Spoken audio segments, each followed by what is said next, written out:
Après les enfants et les petits-enfants, c'était au tour des grands-parents de s'envoler à l'autre bout du monde. Et pour cause, souvenez-vous, le prince Harry, son épouse Meghan Markle et leur fils Archie s'étaient rendus en Afrique en septembre dernier, puis c'était au tour du grand frère, le prince William et son épouse Kate Middleton de partir au Pakistan juste après, en octobre. Puis, ce fut au tour du prince Charles et son épouse Camilla Parker Bowles de partir du côté du Pacifique, en Nouvelle-Zélande.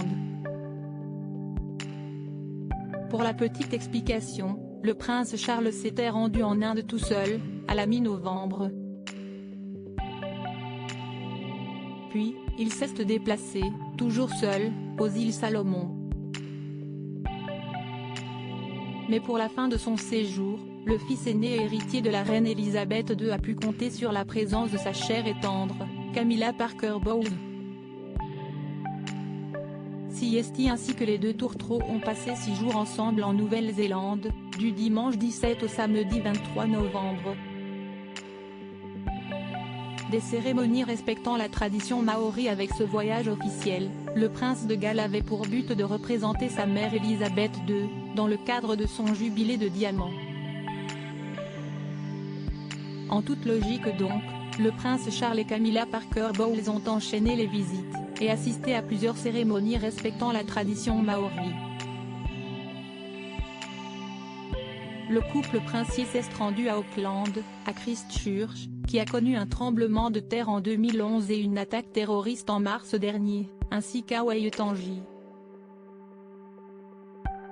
Un endroit très symbolique puisque c'était dans cette même ville que fut signé le traité éponyme qui fit de la Nouvelle-Zélande une colonie britannique, en février 1840. Et pour conclure, le prince Charles s'était rendu seul à Kaikoura.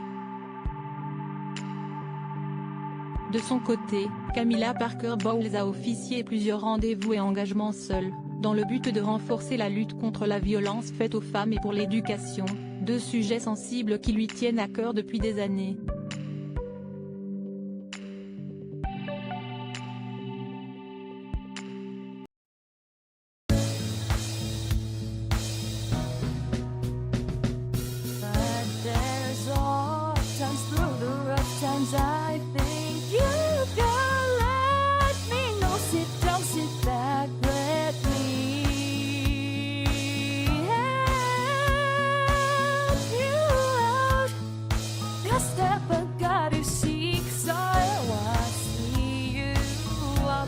On your